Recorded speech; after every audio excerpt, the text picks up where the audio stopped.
வணக்கம். கடவுள் அருள் டிவி நேயர்கள் அனைவருக்கும் என்னுடைய இனிய ஆங்கில புத்தாண்டு வாழ்த்துக்கள். நான் உங்கள் கல்வடங்கம் டாக்டர் சத்யநாராயண சர்மா பேசுகிறேன். இன்னைக்கு நம்ம ஆங்கில புத்தாண்டு எந்த மாதிரியான பலன்களை 12 ராசிக்கும் தரப்போறது அப்படிங்கிறத தான் பார்க்க போறோம்.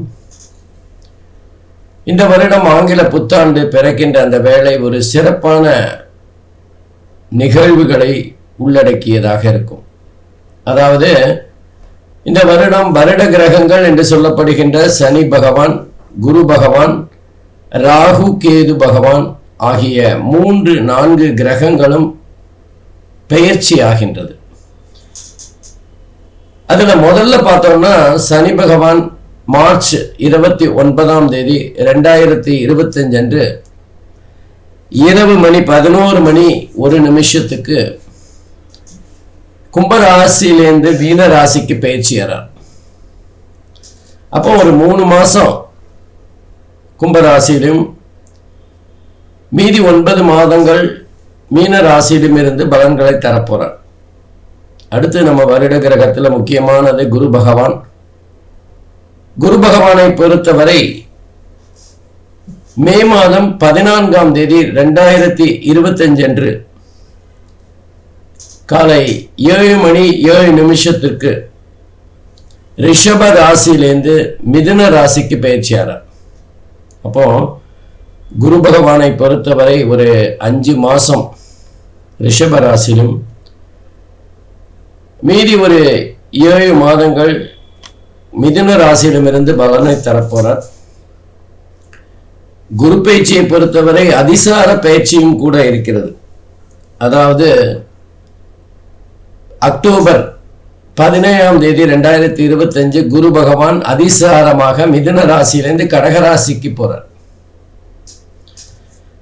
அந்த அதிசார பெயர்ச்சி நிவர்த்தி எப்போ ஆறுது அப்படின்னு பார்த்தோம்னா டிசம்பர் மாதம் 7ஆம் தேதி 2025. அப்போ இங்க ஒரு 2 மாசம் குரு பகவான் கடகராசியிலிருந்து பலனை தரப்போறார். அப்போ அந்த குருவை பொறுத்தவரை 5 மாசம் ரிஷபத்துல, மீதி 5 மாசம் மிதுனத்திலையும் 2 மாதங்கள் கடகத்திலையும் இருந்து பலாபலன்களை தரப்போறார். இது அதிசார பலன்களையும் சேர்க்கணும். இதுல ஒரு 2 வருஷம் 2 மாசம் நீங்க பாத்தீங்கன்னா குரு பகவான் வக்கர நிலையில பிப்ரவரி 4ஆம் தேதி வரைக்கும் வக்கர நிலையில இருந்து பலனை தரப்போறார். அப்போ குரு பகவானோட பலன் அப்படிங்கிறது மிக மிக மாறுதலுக்கு உட்பட்டது. அதனால இந்த தடவை எல்லா ராசிக்காரர்களுக்குமே கொஞ்சம் மாறுகின்ற பலன்களாகத்தான் இருக்கும். நல்லது கெட்டது சாதக பாதகம் எல்லாமே கொஞ்சம் வித்தியாசமாக இருக்கின்ற ஒரு சூழ்நிலையை பார்க்கலாம். அதுக்கப்புறம் மே மாதம் 18ஆம் தேதி அன்று 2025 அன்று ராகு பகவான் மீன ராசியிலிருந்து கும்பராசிக்கு வரார். அதே நேரத்தில் கேது பகவான் மே மாதம் 18ஆம் தேதி 2025 கன்னி ராசியிலிருந்து சிம்ம ராசிக்கு பயிற்சியாரார். ஆகவே இந்த அமைப்பானது எப்படிப்பட்ட பலன்களை 12 ராசிக்கும் தரப்போறது அப்படின்னு தான் நம்ம பார்க்க போறோம்.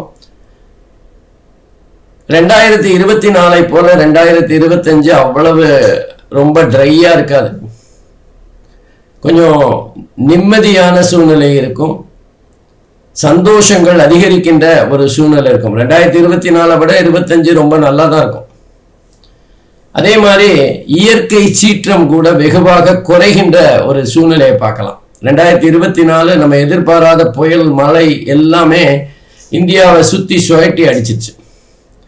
இப்ப 2025 நம்ம ரெகுலரா வருகின்ற அந்தந்த சீசனுக்கு ஏற்ப குறைந்த மழை தான் வரும். பெரிய புயல்கள்லாம் வருவதற்கான வாய்ப்புகள் குறைவு. அதே மாதிரி நிமோனியா போன்ற சில எதிர்பாராத வியாதிகள் காரணமே தெரியாம இந்த 2024 அங்கொங்கும் இருக்கு. கொரோனாவோட தொடர்ச்சியாக நீச்சமாக அங்க இங்க கொஞ்சம் கொஞ்சம் இந்த பிரச்சனைகள் வருது. அதாவது ஜுரம் வந்து பொதுவாக 2-3 நாள் இருக்கும் அப்படின்னா 10 நாள் வரைக்கும் ஜுரம் இருக்கிற ஒரு சூழ்நிலை. அது டெங்கா இருக்கும் அல்லது மலேரியாவா இருக்கும். அந்த மாதிரி மாறுகின்ற ஒரு சூழ்நிலையை இந்த 2024 பார்த்தோம். அதுக்கு மிக முக்கியமா சனி பகவானோட வக்கர நிலையும் குரு பகவானோட வக்கர நிலையும் காரணமா இருக்கும். அப்போ 2025 இந்த மாதிரி ஆரோக்கிய குறைபாடுகள் வெகுவாக குறையும். எல்லாருக்கும் தலைவலி அதெல்லாம் வரத்தான் செய்யும். பட் இருந்தாலும் 2024 படாத பாடு காரணமே தெரியாம கஷ்டப்பட்ட ஒரு கஷ்டமான நிலைமை இருக்காது. இன்னும் குறிப்பா சொல்லணும்னா இந்தியாவோட ராசி அப்படின்னா மகர ராசி. அந்த மகர ராசிக்கு சனி பகவான் 3வது இடத்துல அற்புதமா இருக்கார். 2வது இடத்துல ராகு பகவான். அதே மாதிரி மகர ராசிக்கு 6வது இடத்துல குரு பகவானும், மகர ராசிக்கு 8வது இடத்துல கேது பகவானும் அமர்ந்து பலன்களை தர இருக்கிறார். இதெல்லாம் வந்து ஒரு நல்ல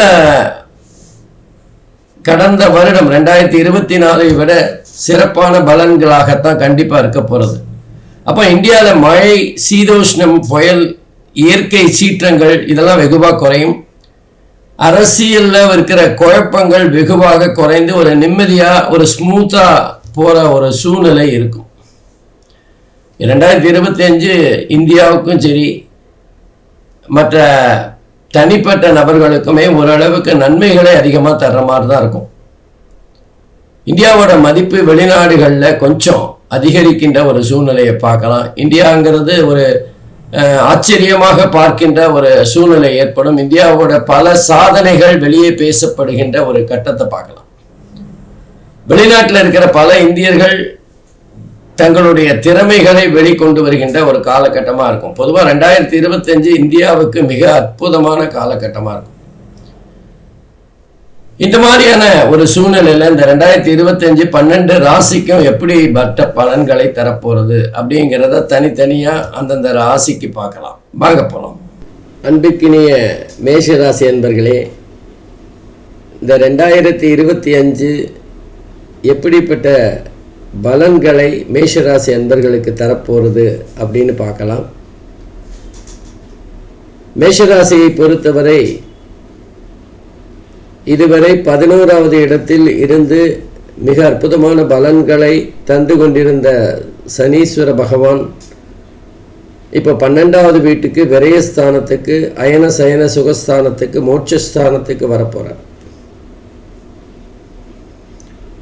அதே நேரத்தில் மேஷ ராசிக்கு 2வது இடத்தில் தனஸ்தானத்தில் மிக அற்புதமாக இருந்து பண வரவுகளை தந்து கொண்டிருந்த குரு பகவான் 3வது இடத்துக்கு, முயற்சி ஸ்தானத்துக்கு, சகோதர ஸ்தானத்துக்கு செல்ல போகிறார்.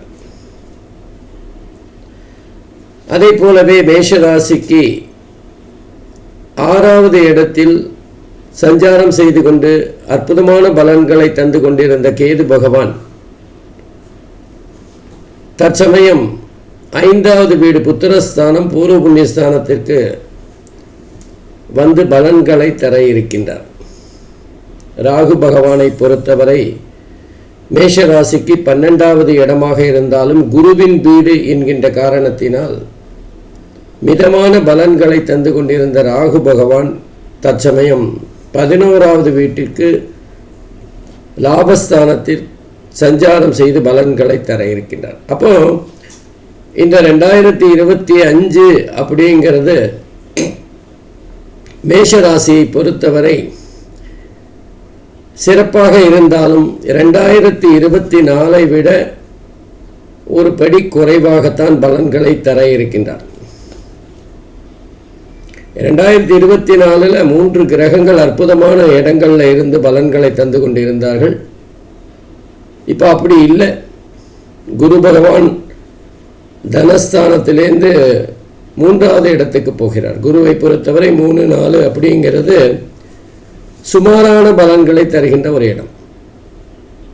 அதுவும் சனி பகவான் 11வது இடத்திலிருந்து 12வது இடத்துக்கு விரயஸ்தானம், செலவு செய்கின்ற ஒரு இடத்துக்கு வரப்போறார். என்ன ஒரு அதிர்ஷ்டம் அப்படின்னா ராகு பகவான் 11வது இடத்துக்கு செல்ல போகிறார். எதிர்பாராத அதிர்ஷ்டங்களை தரப்போகிறார்.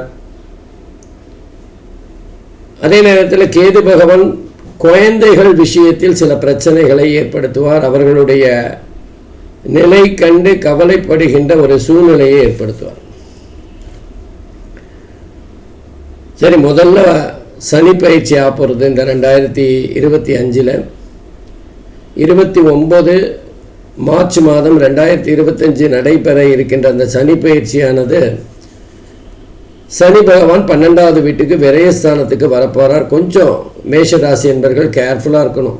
தேவையில்லாமல் யாருக்கும் ஜாமீன் கையெழுத்து போடுறதோ இல்லை நான் இருக்கேன் நீ கவலைப்படாத அப்படின்னு பல லட்சங்களை தூக்கி வாரி கடனாக கொடுத்து ஏமாறக்கூடிய வாய்ப்புகள் இருக்குது. பண விஷயத்தில் கொஞ்சம் கருவராக இருக்கணும். அதே நேரத்தில் நம்ம சொத்து பத்திரங்களை மற்றவங்களுக்கு கடன் வாங்க உதவி செய்கிற பேர்வழின்னு நாம் மாட்டிக்கக்கூடாது.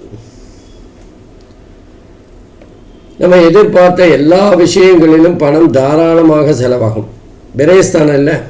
அப்போது சனி பகவான் பொதுவாகவே மெதுவாக செலவு செய்கின்ற அந்த சனி பகவான் விரயஸ்தானத்துக்கு வரும்போது தாராளமாக செலவு செய்ய வைப்பார். தாராளமாக அப்படிங்கிறத விட நம்ம ஒரு பட்ஜெட் போட்டிருப்போம். அந்த பட்ஜெட் எல்லா இடங்கள்லையுமே செலவு அதிகரிக்கின்ற சூழ்நிலையை பார்க்கலாம். அதே மாதிரி சனி பகவானுடைய மோட்சஸ்தானம் அயன சயன சுகஸ்தானம்னு இருக்கிறதுனால கணவன் மனைவிக்குள்ள ஏதாவது தற்காலிகமான பிரிவுகள் ஏற்படலாம். வேலை விஷயமா வெளி மாநிலத்துக்கோ வெளியூருக்கோ வெளிநாட்டுக்கோ சில மாதங்கள் சென்று வர வேண்டிய ஒரு சூழ்நிலை ஏற்படலாம். அது மட்டும் இல்லை, சனியோட பார்வை அப்படிங்கிறது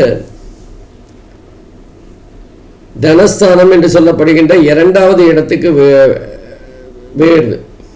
3வது பார்வை ரிஷப ராசியில் வேறுதுனால கொஞ்சம் பண வரவு தட்டுப்பாடாக இருக்கும். நமக்கு வர வேண்டிய பணங்கள் காலதாமதமாகும்.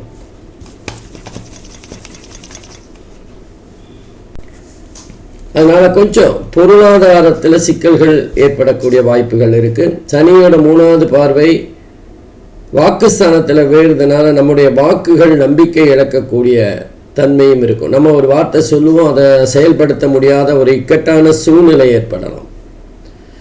குடும்பத்திலையும் கொஞ்சம் சின்ன சின்ன குழப்பங்கள், நம்மளுடைய நேர்மைகள் சந்தேகிக்கப்படலாம். அதே மாதிரி சனியோட 7வது பார்வை அப்படிங்கிறது கன்னி ராசியில் வருது. அது 6வது வீடு மேஷ ராசிக்கு. பொதுவாகவே கன்னி ராசி புருஷ தத்துவத்தின்படி 6வது இடமாக நோய் ஸ்தானமாக வரும் மேஷத்துக்கு. அப்போ ஏதாவது உடல் ரீதியான பிரச்சனைகள், மருத்துவ செலவுகள் அதிகரிக்கக்கூடிய காலகட்டமாக இருக்கும் மேஷ ராசியை பொறுத்தவரை. சனியோட 10வது பார்வை அப்படிங்கிறது மேஷ ராசிக்கு 9வது இடத்துல வருது. இது ஓரளவுக்கு பரவாயில்லன்னு தான் சொல்லணும். பித்ருக்கள் ஸ்தானம். அதே நேரத்தில் தந்தையாரை பற்றி சொல்லுகின்ற, அவருடைய ஆதரவை தருகின்ற சில விஷயங்கள் நடைபெறும். அடுத்து பார்த்தோம்னா குரு பேச்சு. குரு மே மாதம் 14ஆம் தேதி ரிஷப ராசியிலிருந்து, அதாவது மேஷ ராசிக்கு 2வது வீட்டிலேருந்து 3வது வீட்டுக்கு பயிற்சி ஆகிறார். பொதுவாக குரு பகவானுக்கு 2வது வீடுங்கிறது கொஞ்சம் பலம் பொருந்திய ஒரு இடம். பணத்தை பொருளாதார ரீதியாக பலப்படுத்துகின்ற ஒரு இடம். 3வது வீடு கொஞ்சம் நம்முடைய குருவை பொறுத்தவரை 3வது வீடு அவ்வளவு சிறப்பானது அல்ல. முயற்சி ஸ்தானம். நம்முடைய முயற்சிகளை லேசாக யோசிக்க வைப்பார். நம்ம இது தேவைதானா, இப்போ இதை பண்ணணுமா அப்படிங்கிற ஒரு யோசனையை ஏற்படுத்துவார்.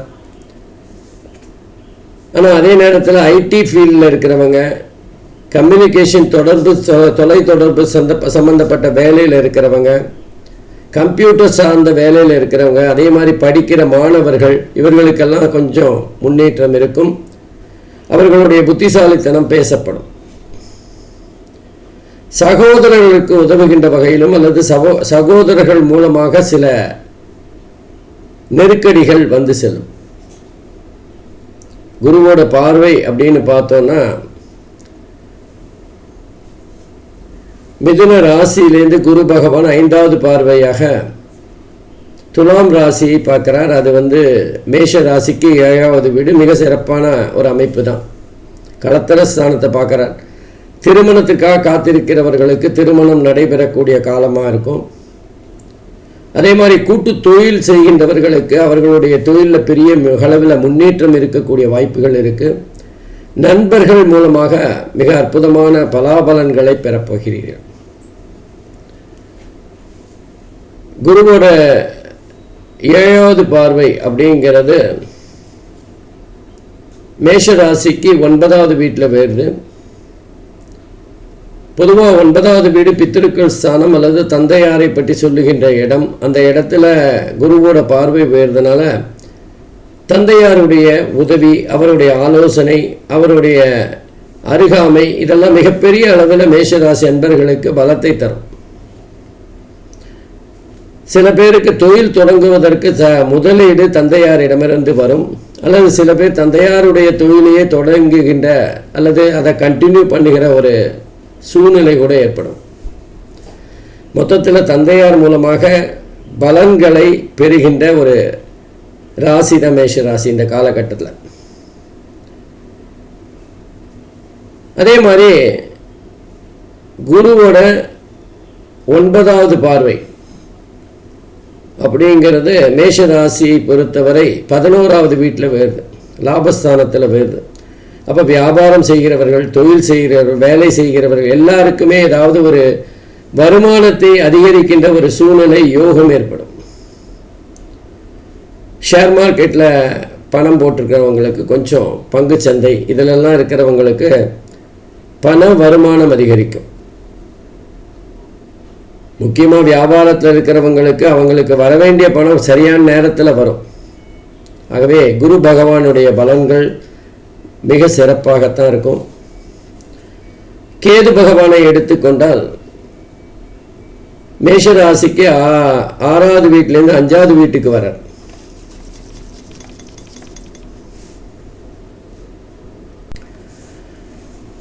பொதுவாக 5வது வீட்டில் கேது பகவான் இருக்கிறது கொஞ்சம் புத்திரஸ்தானம் சம்பந்தப்பட்ட விஷயங்களில் ஏதாவது கவலையை தரலாம். குழந்தைகள் விஷயத்தில் அவங்க படிப்பு விஷயமாக, ஆரோக்கியம் விஷயமாக ஒரு ஏதாவது நெருடல்கள், மனக்கவலைகள் ஏற்படக்கூடிய வாய்ப்புகள் இருக்குது. பொதுவாக 6வது வீட்டில் இருந்த கேது அற்புதமான பலன்களை தந்து கொண்டிருந்தார். இப்போ 5வது வீட்டுக்கு வந்ததுனால பூர்வ புண்ணியஸ்தானம், கோவிலுக்கு போகிறது. நீண்ட நாட்களாக மனசில் வேண்டிக் கொண்டிருந்த அந்த கோவிலுக்கு செல்லுகின்ற வாய்ப்பு ஏற்படும். திடீரென்று ஒரு மனசுக்குள்ள ஒரு பயம் ஏற்பட்டு தெய்வீக நம்பிக்கை அதிகரிக்கும். என்னடா இவ்வளோ பெரிய பிரச்சனை வந்துருச்சே, இந்த கோவிலுக்கு வரேன்னு வேண்டிக்கலாமா, இல்லை இந்த கோவிலுக்கு குலதெய்வ வழிபாடு செய்யலாமா அப்படிங்கிற ஒரு எண்ணம் எல்லாம் தோன்றும். ஆன்மீக ஈடுபாடு அதிகரிக்கக்கூடிய காலகட்டமாக இருக்கும். ஆகவே கேதுவை பொறுத்தவரை மேஷராசி என்பவர்கள் சுமாரான பலன்களைத்தான் பெறப்போகிறார்கள். அடுத்தது மேஷராசிக்கு 11வது வீட்டில் சஞ்சாரம் செய்கின்ற ராகு பகவான். அதாவது மே மாதம் 18ஆம் தேதி ராகு கேது 2 பேருமே பயிற்சியாகிறார்கள். மீனத்திலிருந்து கும்பராசிக்கு பயிற்சியாகிற ராகு பகவான் 11வது இடம் லாபஸ்தானம். பொதுவாக 3, 6, 11ங்கிறது ராகுவுக்கு சிறப்பான இடம் என்றாலும் எல்லா கிரகங்களுமே 11வது இடத்துல சிறப்பான பலன்களை தருவார். அப்போ அந்த ராகுவினால் கிடைக்கின்ற பலன்கள், எதிர்பாராத அதிர்ஷ்டங்கள், வியாபாரத்தில் தொழிலில் லாபங்கள், தொழிலில் புதிய புதிய முயற்சிகள் இதெல்லாம் நடைபெறக்கூடிய காலகட்டமாக இருக்கும். ராகுவினால் பல எதிர்பாராத விஷயங்கள் நடந்தாலும் பண வரவு இந்த காலகட்டத்தில் கொஞ்சம் அதிகரிக்கக்கூடிய காலகட்டமாக இருக்கும். பொதுவாக 3வது வீட்டில் குரு இருந்து தொலை தொடர்பு சம்பந்தப்பட்ட விஷயங்களில் முன்னேற்றம் இருக்குன்னு பார்த்தோம். அதே தொலை தொடர்பும் பங்கு சந்தைக்கும் அதிபதி ராகு பகவான் தான். அப்போ குருவும் நல்லா ஒரு 3வது வீட்டில் இருந்து ஒரு தொலை தொடர்பு, கம்யூனிகேஷன், பங்குச்சந்தை போன்ற விஷயங்கள், இம்போர்ட் எக்ஸ்போர்ட் இதெல்லாம் சொல்லக்கூடிய இடத்துல ராகு பகவானும் 11வது வீட்டில் இருக்கிறதுனால வெளிநாடு சம்பந்தப்பட்ட விஷயங்கள், எக்ஸ்போர்ட் பண்ணுற தொழில், பங்குச்சந்தை, ஐடி போன்ற இனங்களில் வேலை பார்க்கின்ற படிக்கின்ற மாணவர்களுக்கும் வேலை பார்க்கின்றவர்களுக்கும் மிகச்சிறப்பான எதிர்காலத்தை தருகின்ற ஒரு அமைப்பாகும். இந்த ஒரு வருஷம் அப்படிங்கிறது ஐடி ஃபீல்டில் இருக்கிறவங்களுக்கு ஒரு பெரிய பூஸ்டாக தான் இருக்கும். எதிர்பாராத பண வரவுகளை பெறக்கூடியதாக இருக்கும். அதனால் கவலைப்படாதீங்க. மேஷராசியை பொறுத்தவரை ராகு பகவான்